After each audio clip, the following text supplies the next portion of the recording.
খুব ভয় করছে। বেশিক্ষণ লাগবে না, একটু কষ্ট হলে। এবার এই লাশটাকে এখানে মাটি চাপা দিয়ে চলে যায়, নাকি পড়ে থাকবে? শিয়ালের দল এসে খেয়ে নিয়ে চলে যাবে। বেশ, তাই থাক, আর খাটনি করতে পারি না। দেখ,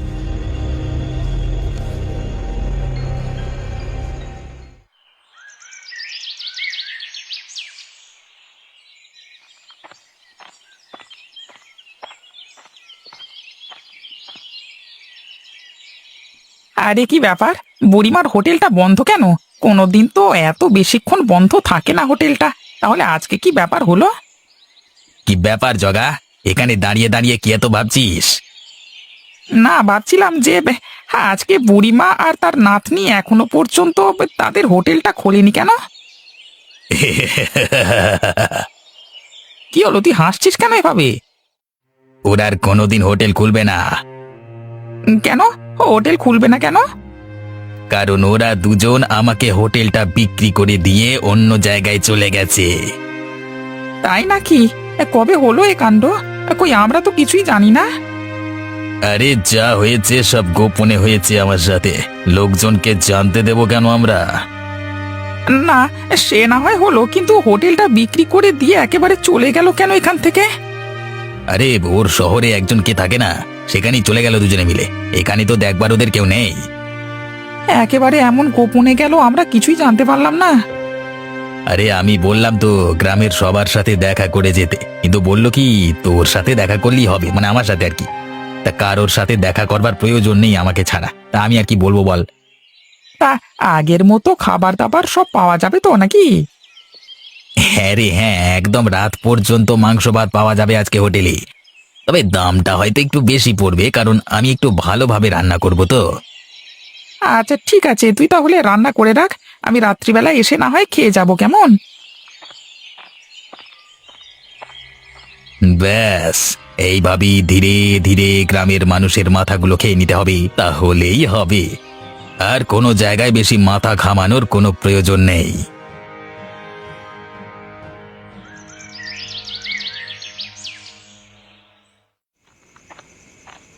বাবা, আজকে প্রায় ভোর রাত হতে চললো গো।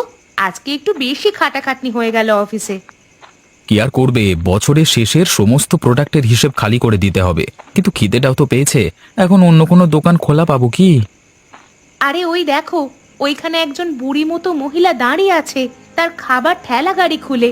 চলো ওর কাছে গিয়ে কিছু খাওয়া যাক।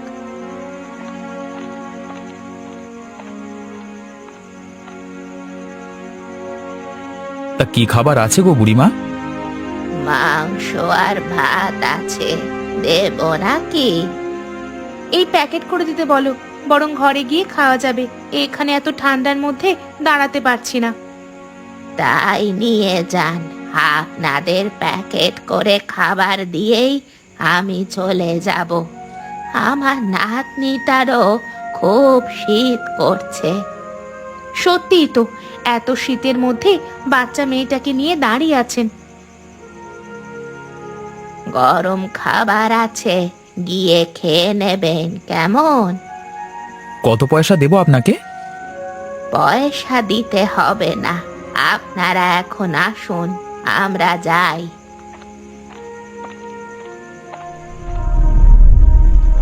আরে এ কেমন হলো? ওরা দুজন নিমেষের মধ্যে কোথায় মিলিয়ে গেল? তাই তো, কিন্তু খাবারের পয়সা নিয়ে গেল না, এটাই আমার কেমন লাগছে। কিন্তু কি আর করা যাবে, কালকে যদি দেখা হয় তাহলে টাকাটা মিটিয়ে দেব। এখন চলো, অনেকটা রাত হলো।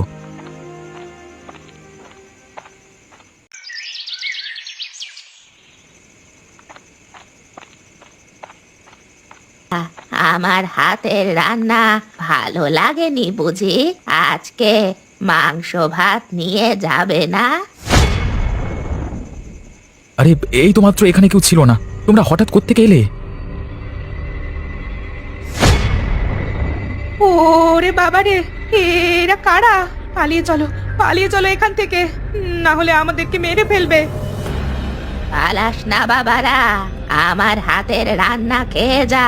তোদের জন্য আমি রান্না করে এনেছি, তোদেরকে ঘরে গিয়ে কষ্ট করতে হবে না। ওরা কারা? আমাদের এইভাবে পিছু নিয়েছিল কেন? কালকে রাতে আমার একটা কথা মনে হচ্ছিল, গ্রামে এক পিসিমা থাকতো আমার দূর সম্পর্কের, তার একটা নাতনি ছিল। এরা তারা নয় তো? যদি তারাই হয় তাহলে ওদের চোখ লাল কেন? ওরা মানুষ নয়, ওরা ভূত। এভাবে হবে না শতাব্দী, আমাকে একবার গ্রামের বাড়িতে যেতে হবে, পিসিমার খোঁজ নিয়ে আসতে হবে। আমার মনে হচ্ছে তাদের সাথে কোনো অঘটন ঘটেছে।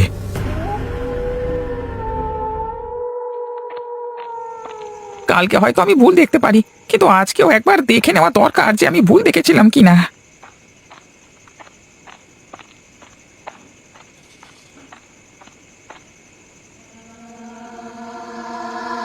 আরে ওই তো, আমি তাহলে মিথ্যে দেখিনি কালকে।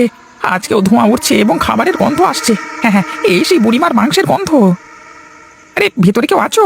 এই দেখো যে আছো, বেরিয়ে এসো বলে দিলাম, না হলে আমি কিন্তু গ্রামের লোক সবাইকে ডেকে আনবো এখানে। আরে বুড়িমা, তুমি এখানে? কানাই যে বললো তুমি এখান থেকে চলে গেছো। আবার ফিরে এসেছি। তোদেরকে না খাইয়ে আমার তো ভালো লাগে না, তাই জন্য আবার চলে এলাম। আরে বুড়িমা, আমার যে কি আনন্দ লাগছে আমি তোমাকে কি বলবো। তা আজকে কিছু খাবার আছে নাকি? গরম গরম মাংস ভাত রান্না করেছি, এসো খাবে এসো। কিন্তু বুড়িমা, তোমার নাতনি কোথায় গেল? এই তো আমি এখানে দাঁড়িয়ে, তুমি এসো, তোমার জন্য খাবার বেড়েছি। ওরে বাবা রে, তোমরা কারা? তোমাদের এরকম ভয়ঙ্কর রূপ কেন? কারা তোমরা? আমাদেরকে চিনতে পারছিস না? এতদিন যে তোকে খাইয়ে এলাম, আজকে আমাকে ভুলে গেলি তোরা? ওরে বাবা রে, কি ভূতের পাল্লায় পড়লাম রে বাবা। না না, বাঁচতে হলে আমাকে এখান থেকে পালাতে হবে, আমি এখান থেকে পালাই।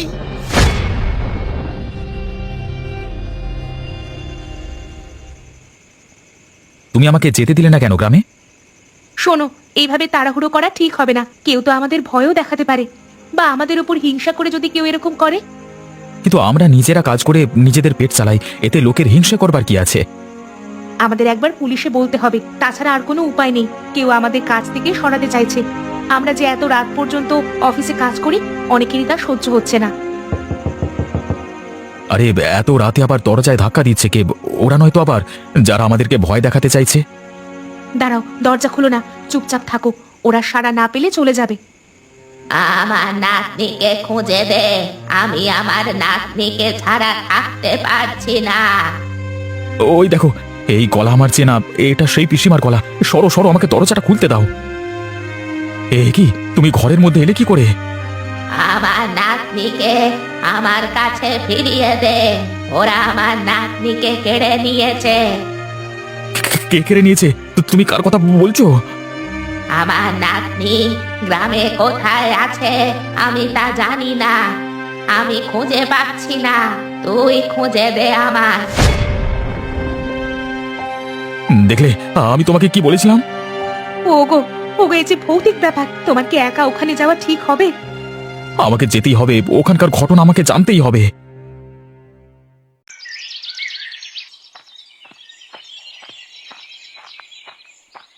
আরে অবিনাশ বাবু, কেমন আছেন? আমাকে চিনতে পাচ্ছেন? আরে সুধীর তো, তুমি ঠিক সময়ে এখানে এসেছো ভাই।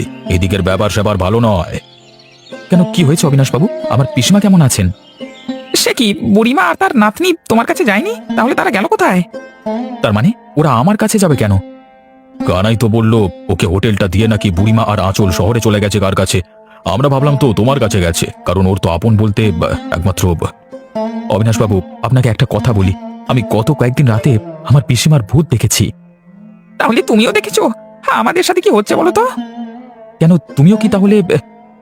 বাবু, এবার তো আপনি আমার কথা বিশ্বাস করুন, নিশ্চয়ই ওদের দুজনকার কিছু হয়েছে। এভাবে সত্যিটা জানা যাবে না, আমাদের রাত্রিবেলায় একবার একান্তে বসতে হবে। একান্তে বসে কি করবেন? আমি বুড়ি এবং তার নাতনির আত্মাকে আহ্বান করব, তারা আমাদের সামনে দেখা দেবে। তাদের কাছ থেকে সমস্ত সত্যিটা জানতে হবে। ঠিক আছে, আমার কোনো অসুবিধা নেই। আজকে তাহলে আমাদের একটা প্ল্যান সেট করা হয়ে যাক। কিন্তু বাবু, ওরা যদি আমাদের ক্ষতি করে কোনো? আমরা যদি কোনো দোষ না করে থাকি, তাহলে কারোর আমাদের ক্ষতি করবার সাধ্য নেই।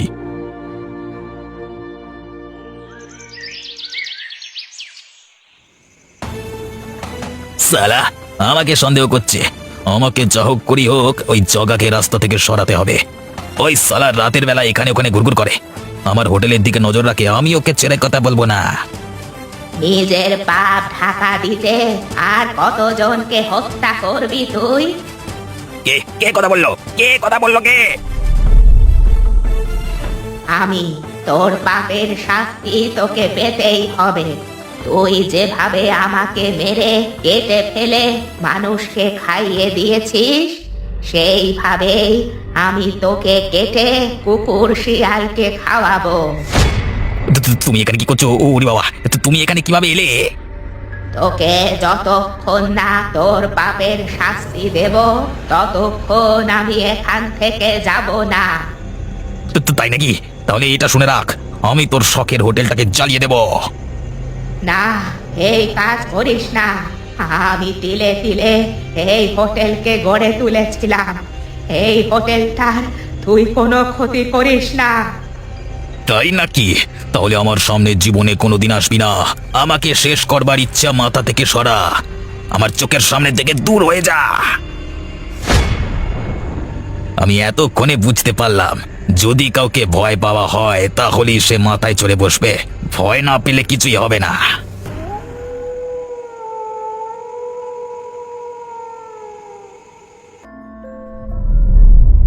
তোমরা আমাকে ডাকলে কেন? তোমাদের এই ক্ষতি কে করেছে সেটাই আমরা জানতে চাই।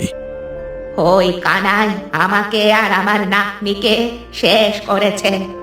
আমাকে কুচি কুচি করে কেটে রান্না করে খাইয়ে দিয়েছে, আর আমার নাতনিকে মেরে শেয়াল কুকুরদের খাওয়ার জন্য জমির মাঝখানে ফেলে দিয়ে এসেছে। কিন্তু ও কেন তোমার এত বড় ক্ষতি করলো? ওর নজর ছিল আমার হোটেলের দিকে, কিন্তু আমি কিছুতেই আমার হোটেলটাকে দিতে চাইছিলাম না, তাই আমাকে আর আমার নাতনিকে ও মেরে ফেলেছে। এখন তো তোমার ক্ষমতা আছে, তুমি তাহলে ওকে বাঁচিয়ে রেখেছো কেন? আমি চাইলেও ওর ক্ষতি করতে পারি না এখন, না হলে ও আমার হোটেলটা পুড়িয়ে দেবে। বেশ, আমরা তোমাকে কথা দিচ্ছি, আমরা কানাইকে আজকে রাতের মধ্যেই জমির মাঝখানে নিয়ে যাব, তুমি তাকে শেষ করে ফেলবে।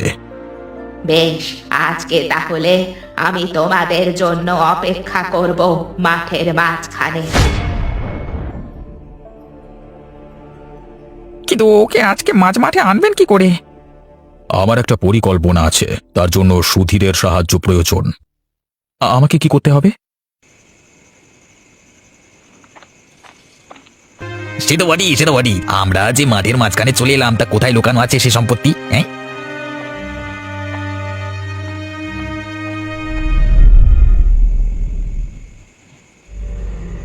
এই তোরা আবার এসেছিস? আমি আর সুধীর কিন্তু তোদের হোটেল। সেই সুযোগ আর পাবে না তুমি, তোমাকে এখানেই মরতে হবে। তার মানে?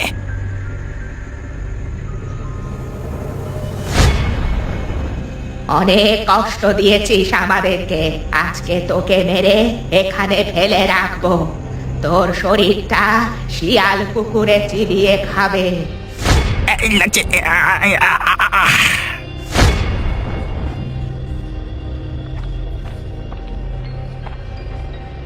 মৃতদেহটার এখন কি হবে? ও নিয়ে চিন্তা করবেন না, শিয়াল কুকুরেরা ওটাকে খেয়ে ফেলবে। আপনি যে কানাইকে নিজের হাতে মেরেছেন এতে আমরা অনেক খুশি হয়েছি, কিন্তু আমরা আর আপনার হাতের মাংস রান্না খেতে পারবো না। কে বলেছে পারবে না? আজকের পর থেকে মাঝরাতে আমি প্রতিদিন তোমাদের জন্য মাংস ভাত রান্না করব হোটেলে। তোমরা নির্দ্বিধায় খেতে চলে আসবে।